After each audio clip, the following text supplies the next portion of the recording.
Welcome to episode 214 of Wealth Talk. My name's Christian Rodwell, the Membership Director for Wealth Builders, joined today by our founder, Mr. Kevin Whelan. Hi, Kevin.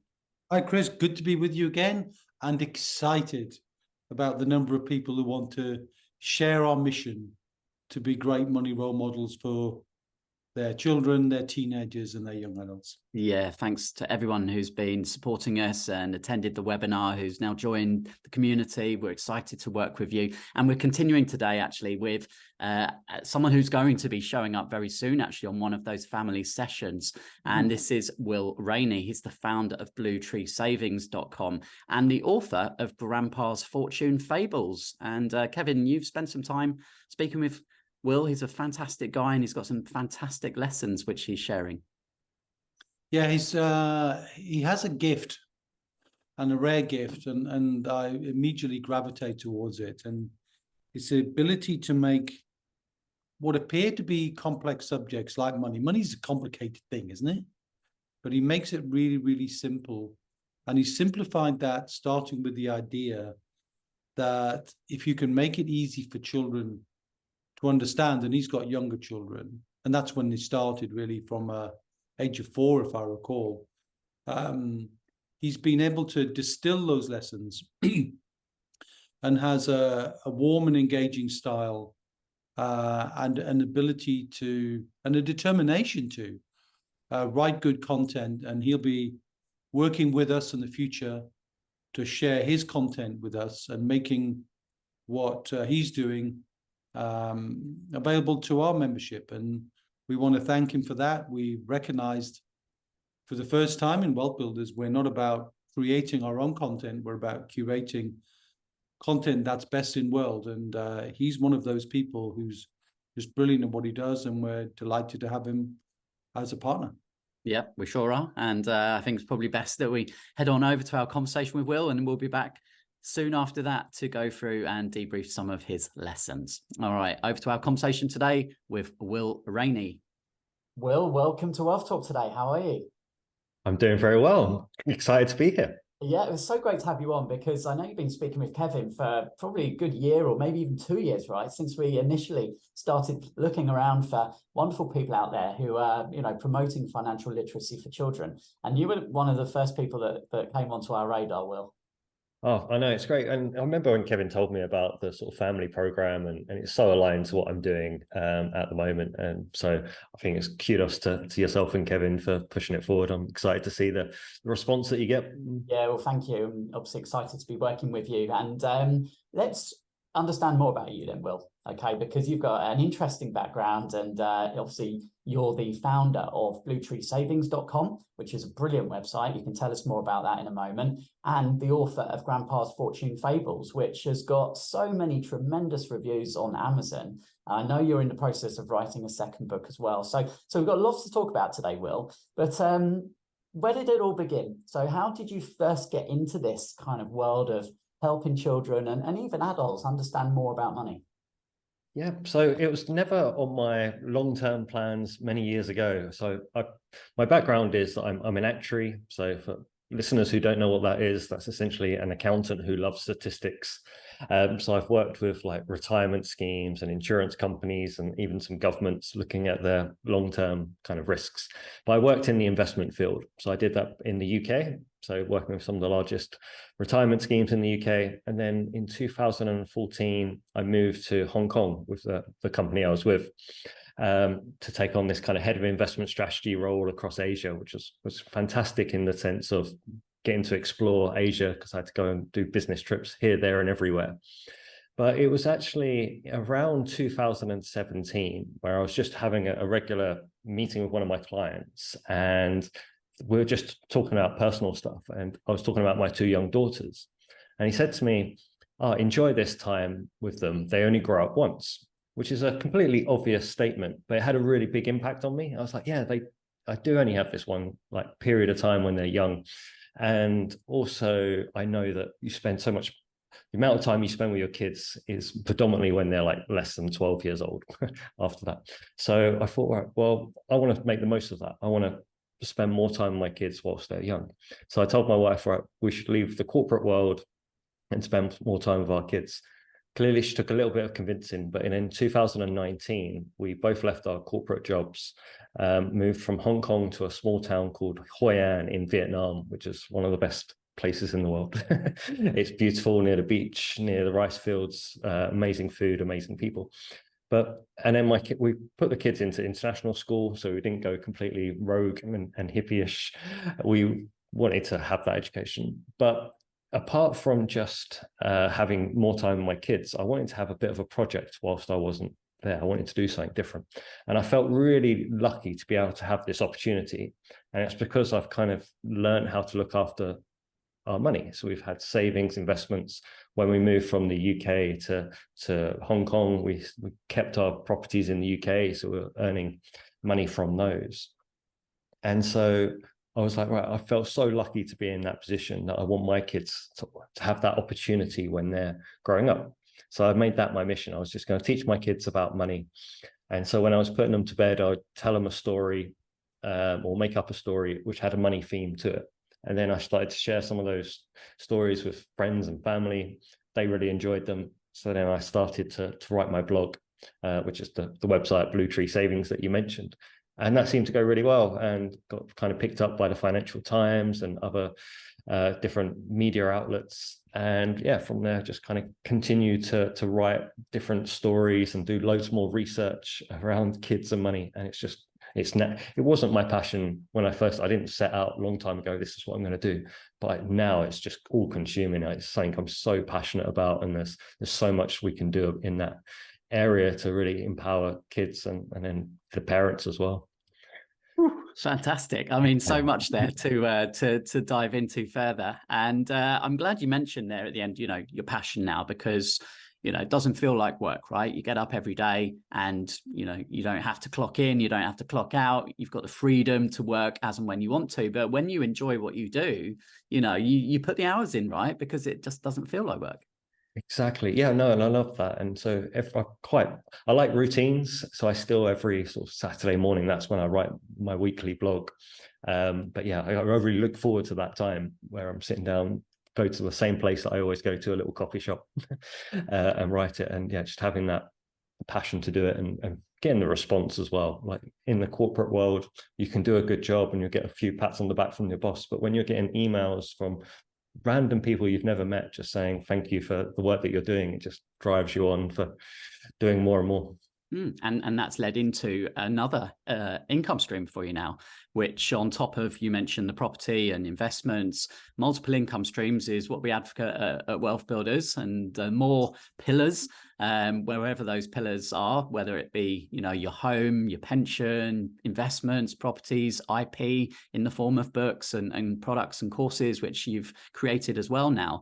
It means that you can kind of ride the wave, whatever's happening out there in the world, whatever's happening in the economy, whatever's happening in the property market, the stock market, you've got different streams of income which can make sure that you've got that reliability and security every month. 100%. And that's one of the bits I even talking to my kids, I like to talk to them about that kind of piece. So even though we invest for our kids and just showing them, they get a few quid in terms of dividends, but we show that to them and say, look, you didn't do any work for that. That's just you saving your pocket money. And that pocket money is now growing, and they're seeing, I think that could be game changing if they see that from a young age and see it starting to get slowly bigger and bigger from a young age. So yeah, that's fantastic. Let's get into some of these lessons then, Will. And firstly, tell us about your family and who are the members of your family? Yep. So it's my wife. So I've been married since 2009, and yeah, two young daughters. So they're now 11 and 8 years old. So I say that. So just started secondary school, which is kind of very big. So we've moved from UK, Hong Kong, and we're now actually in Thailand, Chiang Mai. So that's our family. We've got lots of pets.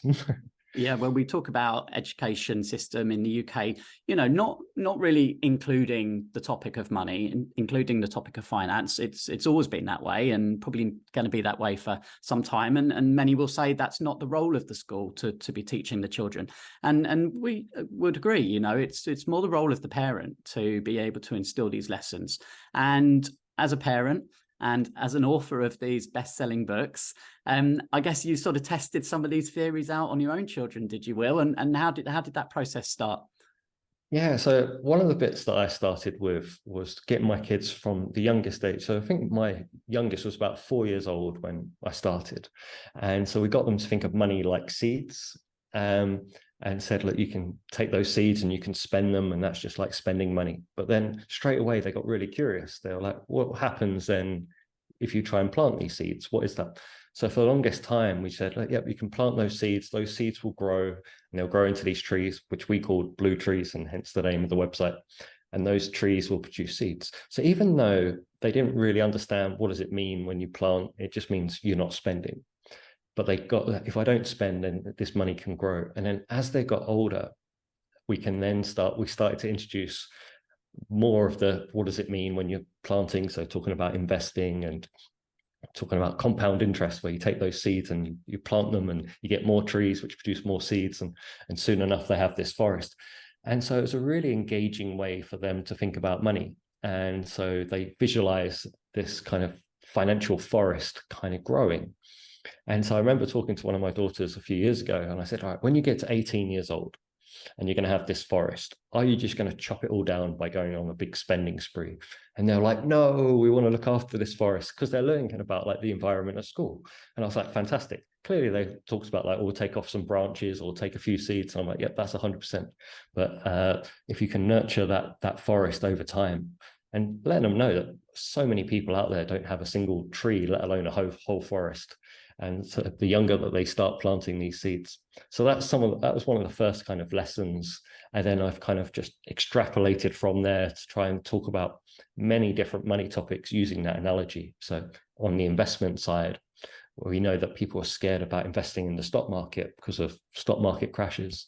And so we use the analogy to say, well, you got these trees, which are investments, but every now and then there's some storms. And sometimes the storms come along and break off the top part of your tree. But what do we do after a storm?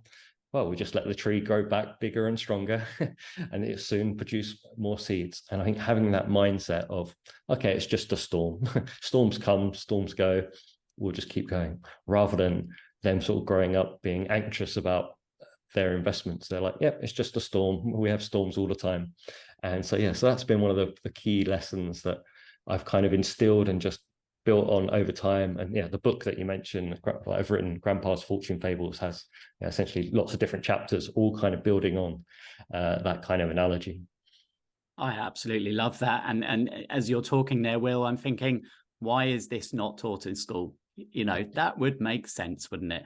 It would. Yeah. So it's a really interesting point around, should it be in schools? And I think ideally it should be more in schools than it is at the moment. The key thing about money, and as you all know, money is just not about knowledge.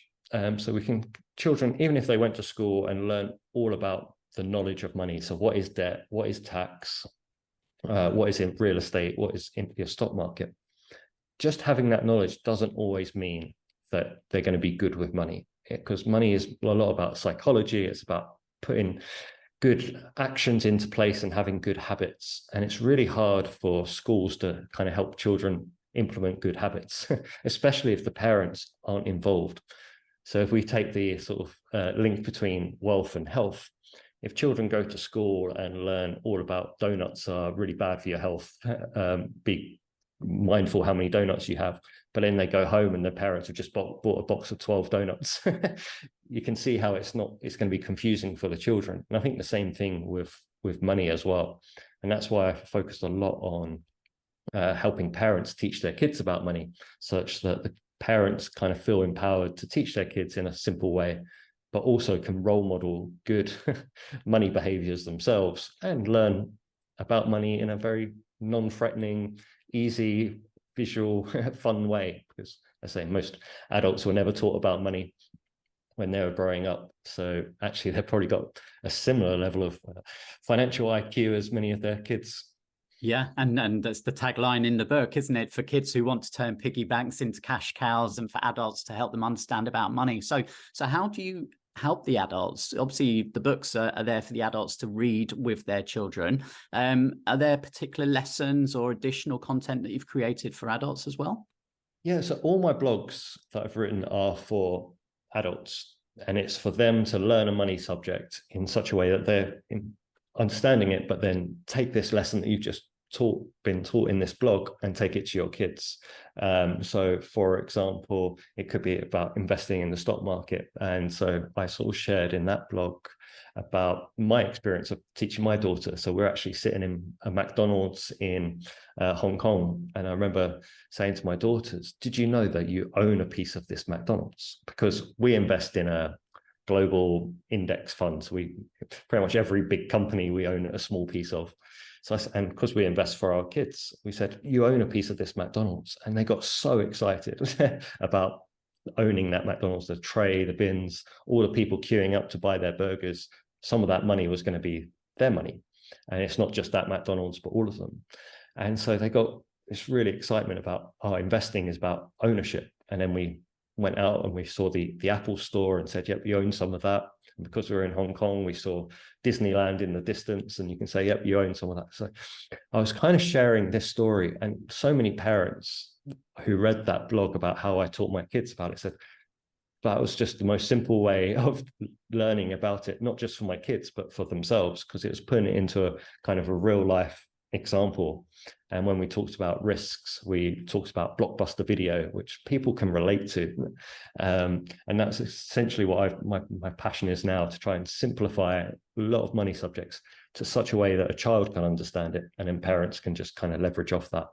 And so, yeah, the best comments are parents reading the blogs or reading the book with the kids saying, I learned so much myself. And it's so, I'm hopefully going for 2 generations in one. And it comes back to your point really about it being taught in schools and the theory, but it's the experience, isn't it? It's the keeping it fun. Yes. And obviously, you know, you've researched so much into this topic as well, and the formative years as well. 7 years of age, is that a key number? Yeah, so this is some of the research from Cambridge University that they found was by the age of 7, many of the kids have learned many of their adult money behaviors by that time, which kind of blew my mind, because I was trying to think back to when I was a kid and thinking about what I was doing at 7 years old. But it's more about what children are kind of picking up in their daily lives. Just as we know, children just absorb. And if from a young age, all children see money as being money is for spending, money is for spending, money, that gets kind of hardwired. And at some point when they're older, they've got to try and unwind that. They've got to say, oh, money's not just for spending, but it's been kind of ingrained into them. So, all right, so money's for saving as well, for giving, for investing. Oh, I need to do some of that as well. But after the age of 7, they've got to try and unwind that what's already been hardwired. So the more that we can talk to kids from a young age about the different uses of money, it's going to be a lot easier to start with good habits. And that's not to say if you've got a 14-year-old who's never been taught about money, they're destined for doom and gloom. It just means the younger, the better. But yeah, it's about 7 years old. It's what they say a habit starts to get ingrained. Yeah, that's interesting. And of course, technology now is allowing younger children to understand and again, make it fun, make it playful. You talked about teaching your daughters there about the concept of investing, of compound interest. Have you started introducing any financial products into their lives in terms of savings accounts or debit cards for children? Yeah, it's a really interesting question. So not yet, mostly because we're here and there's not as much financial products. If we were in the UK, then I think still in the UK, we probably would. But it's interesting about that use of technology in those products, because a lot of questions I get asked is, should I be giving my kids cash, or should I just set them up with one of these new apps or products? There's pre-funded debit cards that you can get for children. And I've always said, if possible, start with cash. Whilst these new technologies are fantastic and engaging, then we miss out on so many natural lessons about money from using cash. So even to the very basic level of when we go into a shop, when we were growing up, we would get some money, we would hand that money over, and we'll get on a loaf of bread. And we can see that there's a transaction going on. We've given money over, we get the bread. Whereas today, children go into a shop, parent gets a loaf of bread, puts it on the till, and they hear this magical beep from the watch or the phone or the card, and suddenly the parent just walks away with the bread. They don't actually see that a transaction's gone on unless someone's proactively telling them, did you know when we tap that money, that we're giving money to the shop, money's come out from our bank account. And so we need to really spend more time sort of making sure kids learn about some of these lessons that we would have picked up naturally. And so the analogy that I use about technology is, if you give a child a calculator, they're not just going to be great at maths. If you teach them how to do maths and then give them a calculator, then the world's their oyster. And the same thing with this technology. I'm a bit not worried, but potentially some concerns that some parents will give their kids this technology and assume that this technology is going to teach their kids all about money and their kids are going to be fine. Whereas in fact, without that education, these kids could be going around tapping their cards all over the place without really understanding what's going on, especially with games now, as like computer games, which have money in them. And so kids don't really, they just see numbers on a screen with some kind of money symbol. And some of them just don't know which is real money and which is game money. And there's lots of horror stories of parents saying, my kids spent thousands of pounds on Roblox or Minecraft or whatever other games, because they didn't realize that they were spending real money. They just thought it was like in-game money. So there's so much that we need to be cautious of with technology. Again, with the education, the technology is super powerful. That's it. It's a double-edged sword, isn't it? There are multiple risks which potentially lie, but also multiple opportunities. And children now who, you know, have that creative, that curious mindset can really run with it. And they can do some amazing things. And in the last 4 or 5 years since you've been obviously writing your blogs and, you know, really, I guess, you know, immersed in this topic, Will, how quickly have you seen all of this advance? Because just in the short space time that I know I've been looking at it, just new things coming out almost every week. Yeah, no, so it really is advancing. And again, it can be very, very powerful if it's in the right piece. So yeah, so when I go back to the UK, which has not been that frequent because of COVID, and every time I go back and just seeing the sort of technology and getting a chance to look at the nephews, what they're using to manage their money. And it's good. They are starting to now embed education into some of those tools. But again, we just need to make sure that kids are using that technology in there. But the fact that it's so much easier now for families to help kids look after their money and also invest for their kids and open up an investment account or open up a savings account is so much easier now because of online technology. There's not that whole, I would set up an investment account or a bank account for my kids, but I haven't been to gone to the town centre, and I haven't taken my passport with me to open the accounts and all that horrible admin that used to go on when trying to open up financial products and services in the past. Whereas now there's some fantastic, really within sort of a short amount of time, small amounts of money can be put into just to get started. And I think that's the key piece, is when it comes to money, a lot of it is just getting started. And now that barrier has been taken, which is fantastic. Absolutely, that's true. But one thing that hasn't changed though is the principles around money. And I know that in your book there's many principles there. Of course, we've recorded the 7 family wealth principles, and you know, going back to some of those classic books, I can think Richest Man in Babylon, right? Just spend less than you earn is a simple rule that still works today and will always work. What are some of the other principles and foundational lessons that are included in your book, Will? Yeah, so the interesting one, the one that you just mentioned there around spend less than you earn, and I think so I've kind of talked about that in the book we've got there, but I've also put in a story to help kids understand why people don't do that, because it's such a simple thing to say, like just spend less than you earn. And but yet whatever crazy percentage of people just don't do that. I think it's like 60% of the UK are in debt, excluding mortgages, which shows like 60% of people are not following that first rule. And so talking about to kids, why aren't people doing that? And it's all about the fact that companies are spending millions, collectively billions, on great marketing, and they know us more than we know ourselves, especially with all the data from social media. And so it's all about helping the kids get into habits and say, right, you have to, whenever you get some money, get into the habit of putting at least 1 out of every 10 away so it can't be touched. Because if you don't do that, it's going to get swallowed up. And I've got kind of fun stories to help kind of kids learn about that. But the next one is so I use that, the forest that I mentioned earlier. So the first one is make sure you save 1 out of every 10 seeds that you receive. And if you want to grow a forest, so that's the first thing. The second principle is your seeds are never going to grow if they're just put under the bed or in a jar. You have to plant those. And so we're talking to them about trying to make that money grow, whether that's investing in the stock market, whether that's in a high savings interest account, or whether that's trying to think of a little business and buying some lemons to try and make lemonade and try and make that money grow. But the third one that I talk a lot about in principles, and I don't think it gets spoken about enough, is just patience.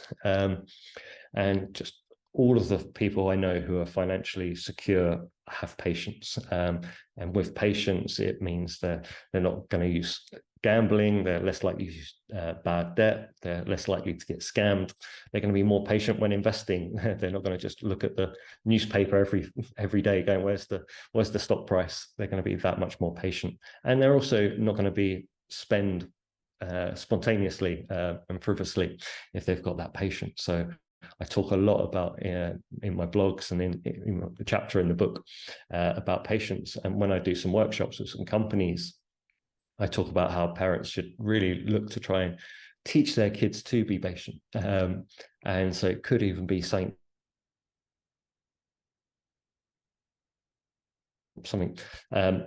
get them to save just one little piece of that chocolate bar and put it in the fridge for the next day or the next weekend or wherever it is, just so they can see that there's the following day they go to the fridge and they've got that extra little bit.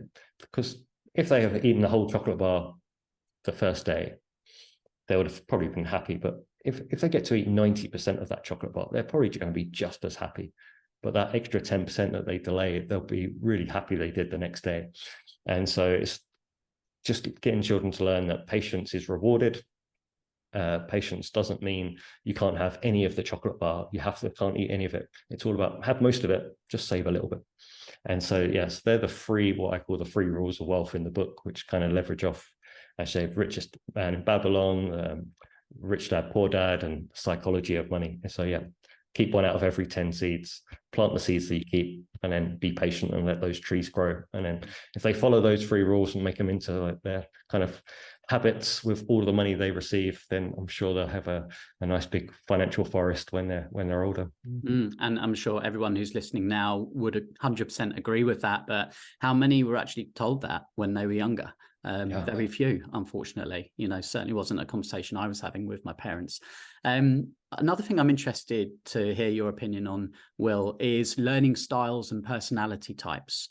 We use a tool in the Wealth Builders community with our members called Wealth Dynamics, which is aimed at the adults, and there is a version for young adults and children. But we understand that people learn differently. Some learn through creativity and the big picture thinkers. Others are connection. Others are about doing and experiencing, and others are very detailed and they need to have all the details and the information before they make any decision.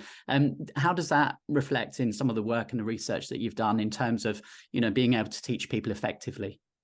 Yeah, no, so same thing with children, that they all will learn and engage in different ways. And I think it's for the parents to just trial and error around this. And it's even with the same child, sometimes just with my daughters, I've said the same lesson many times to them, because I know it's never going to be a case of I tell them once and it's gone into their brains and they're now forever never going to use bad debt or they're going to save all their money. It's about constant sort of reinforcing and very kind of micro lessons. And so with my daughters, I kind of try to mix it up in terms of how I give those lessons, whether that's bedtime stories, whether that's getting some Monopoly money and sort of saying, so one game we did the other day was got some Monopoly money. I said, right, pretend this is what income daddy and mummy and daddy have. How much of this do you think we get to keep? And then we kind of just started taking some of the notes. So this is how much we pay for the house. This is how much we pay for rent, for electricity, internet. And they could start to see this big pile of cash that was there, just sort of dwindling down. And it was much more engaging for them because it was visual. But other times, so it's even playing games. Sometimes it's listening to some songs and sort of asking some questions. All right, why do you think? Because there are quite a lot of popular songs that mention money, and sort of having those kind of mini micro lessons, such that some of them they'll engage with and some they might not, but you're kind of just reinforcing and trying to go from different angles. And I don't think I've got a formula to say, if your child is like this, then do that. If your child is like this, do that. At the moment, it's more, I just know that different days, and as they grow up, the different method will change and be more. So it's more about just try lots of different methods. It'll keep engaging for kids, but also for the parents as well, as they're not just sitting there lecturing their kids, but trying to be interactive. Yeah. Now, I mentioned earlier on you're writing your second book, Will. Can you give us any sneak preview of what to expect in there? Yeah, so it's interesting. So the first book, so it came out a couple of years ago, and now my eldest daughter's a bit older. So I'm kind of seeing what books are interesting for her. So she's 11 years old and she's now into sort of like mystery books and books with clues in there. So yeah, so this next book's all about a character who's kind of gone missing. And so the sort of kids in the book have to try and just uncover what's happened to their grandmother in this next book. But as they sort of try and uncover where she's gone or what's happened to her, they kind of learn about her money history, about how she started off with not much money, but then she gets some money, and how she earns money and looks after it, but all in little mini stories that have different clues in there and different characters in there. So it's trying to, hopefully by the time my kids are 18, I'll have a series of books which will then target different age groups. So the first one's probably sort of, I don't know, I've sort of said sort of 6 to 12 years old. This next book will probably be from like 9 to 13. And then as my kids become teenagers, I have another book for them. So yeah, it's trying to develop them. But a lot of the same principles are the same. I say, even with the book, there's some new topics in there, but there's also a few topics that are from the previous book. And again, but written in a completely different story. So again, trying to reinforce some of the key principles, because as you mentioned earlier, the key principles don't change. And there's always that tendency of, I have to talk about something completely new. And sometimes it's not. It's about saying the key principles, but in a different way, and just hoping that the more times you rephrase them, the more it'll stick. Yeah, we absolutely love your work, Will, and we can't wait for that second book, and also can't wait to work with you closer with our members as we start to develop and evolve the Wealth Builders Families program, and be inviting you in there to do some guest sessions, I very much hope, and yes. And when the new book is out, to share that with our members. And just for people listening right now, Will, so much content already that's freely available on your blog, across socials. Where's the best place for them to go to begin that search? Yeah, so my website is the best place. So it's bluetreesavings.com. On there you can find all of the information about all the different blogs. I've pretty much covered most money topics from there, but also it has details about my current book, which is Grandpa's Fortune Fables, which is also available on Amazon. In terms of social, I'm spend most of my time doing tips on LinkedIn. So yeah, look for Will Rainey on LinkedIn, and I generally try and post a few times a week with some helpful tips for parents. Yeah, absolutely. Recommend you head there right now. And it's been a pleasure speaking with you, Will. So much more we could have talked about, but I have no doubt that we'll be talking again on a future episode, not too distant future. Perfect. No, thank you for having me. I've really enjoyed that. All right. Thanks, Will. Thanks a lot. Thanks to Will there. And I just love some of the concepts. So we'll get into those in a second. Before we do that, we've had more reviews this week coming in on our Trustpilot page. Thank you to everyone who takes the time to leave reviews for us. It's so important to help us grow and to help us spread the word to more people. And this week, John has left some words. He says, having spent over 2 years going around in circles and getting nowhere with others, Wealth Builders support to not only move my SSAS pension scheme to another cheaper and more proactive provider, but to also help both me and my wife move our final salary defined benefit pension funds to the SSAS when others couldn't, was a breath of fresh air. And Paul Brooks in particular was extremely supportive and proactive throughout the process, which included helping us to find the right IFA and SSAS fund. And everything was concluded and with funds transferred with around 8 months, and they are now available for us to invest. I'd thoroughly recommend Wealth Builders if you need help and support with anything relating to SSAS pensions. Well, thanks to John for that. And I think you could tell from John's review that he planted some seeds, didn't he? It took him some months to be able to get that result done, and some connections. So let's say some interaction with that. So everything needs nurturing in order to do it well. And while I want to make a comment that Wealth Builders doesn't give advice, it's not a place of advice, it's a place of guidance and connection.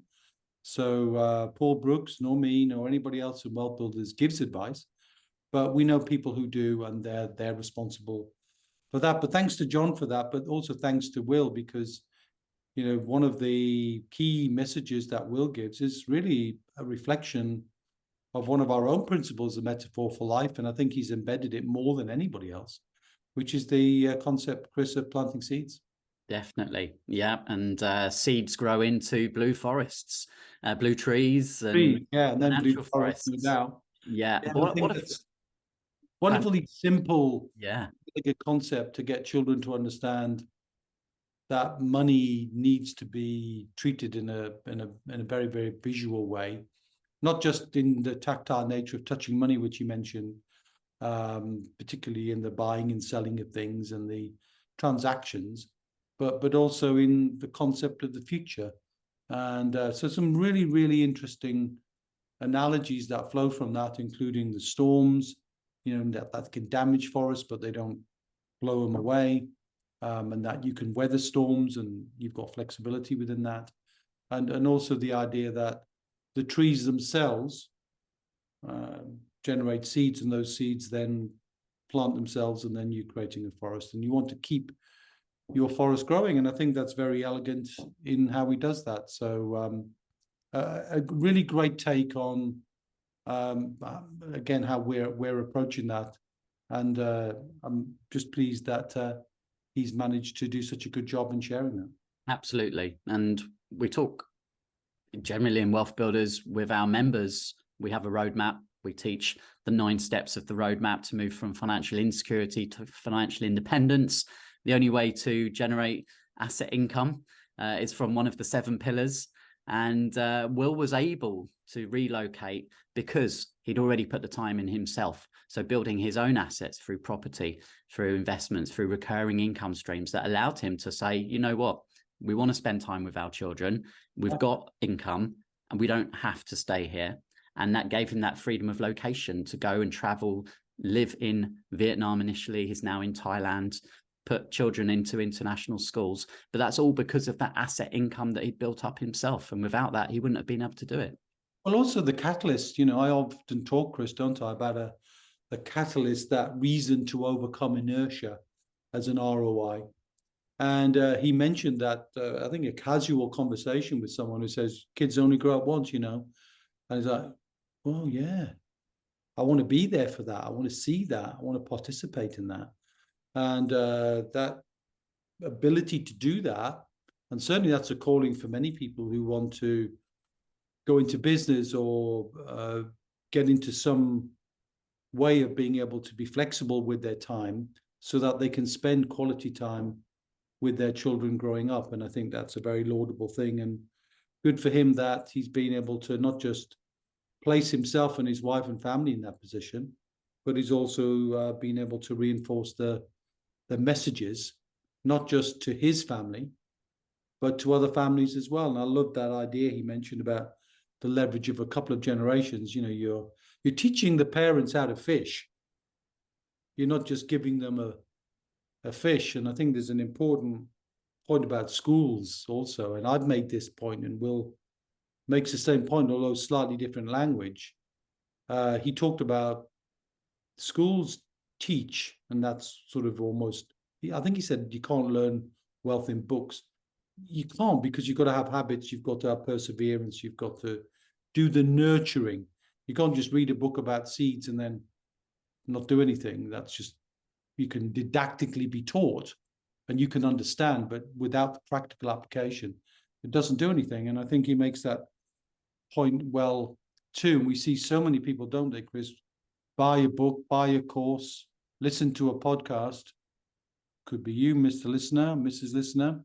Are you taking action? Are you doing something to plant your own seeds and nurture your own family? And these are good things to be considering. And we hope we can become a catalyst for someone to go, it's time. It's time to make that change. It's time to be a great money role model for your children. Take the quiz to find out what type of money role model are you, and maybe that might give you a shock or a jar, because we want to do that, because we believe we've got an obligation to make responsible children into responsible adults. And I'm not going to shy away from that one, Chris, and No. neither is Will. No. And in our launch webinar last week, we talked about the 7 family wealth principles, and that's embedded in the Wealth Builders for Families program. And we'll be bringing in experts, authors, speakers to talk about different aspects of that. And one of those principles, you've talked about planting seeds. Another one is products.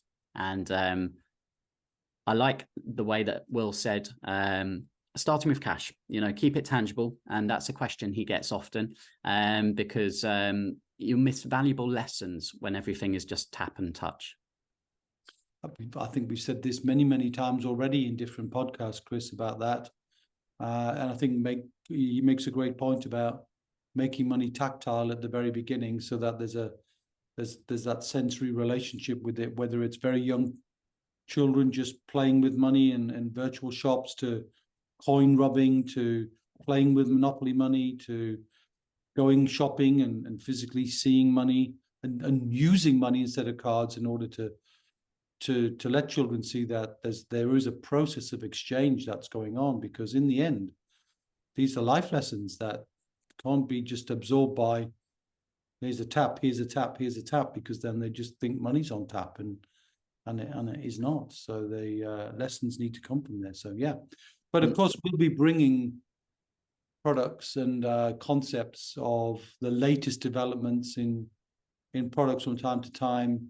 For our UK audience, we can't speak for Thailand, but we can speak about various products that are designed to introduce children in a positive way, or introduce parents and grandparents in a way to help that savings mentality, that planting seeds mentality, and the tax efficiency that sometimes goes with that, with junior ISAs, junior SIPs, and so on. And we'll constantly keep a vigil on that to make sure that you're getting the latest. So we'll deliver the principles of these are the things you could look at, but we'll be getting case studies from parents who discover a new product, a new app, a new service, and we'll do our best to test those things out to bring them to more families, so that they can use whatever the best of technology is to help those lessons come across. Absolutely. And I guess one final parting word from Will was that the importance of exercising patience, which again ties into planting seeds. But saving that piece of chocolate for tomorrow might seem like a small message, but one that demonstrates, the benefit of delayed gratification. And when it comes to wealth, that it takes time, and it's not everything today. Yeah, well, it's also nice that Will shares a love of coffee. I'm always in a coffee shop, sitting down doing something, and he seems to write these blogs there. So good to know that he's got that location freedom, one of the great freedoms of wealth, isn't it? To live where you want on your terms. So to sit in a coffee shop, to write a blog, and know that you're going to influence. And something that I was touched by, actually, didn't make a big deal of it, but I thought it was very, very powerful, that traditionally, when you're in a job or you're in a business, you might get a pat on the back from a boss. You won't get a pat on the back from employees. If you're running a business, the pat on the back is the bank balance. But when he said random people, strangers you've never met, send you an email and say, thank you for the work you're doing. And we get that too, don't we, in our reviews? And I'm always humbled by that somehow somebody we don't know is touched by our work, and it's making a difference in their lives. And Will's doing the same thing. So, Will, you and I, sir, are kindred spirits, and I'm delighted you're part of our partnership, and we're looking forward to working with you, not just now, but for a long time in the future. Hear, hear. So I hope you enjoyed listening to today's episode with Will. Don't forget to go and check out his blogs, and we'll be having Will talk to our members inside the families community in the coming weeks. So we're looking forward to that as well. And we will be back same time, same place with more fun and frolics next week, Kevin. Fun and frolics indeed for families. Looking forward to that. And until then, my friends, see ya.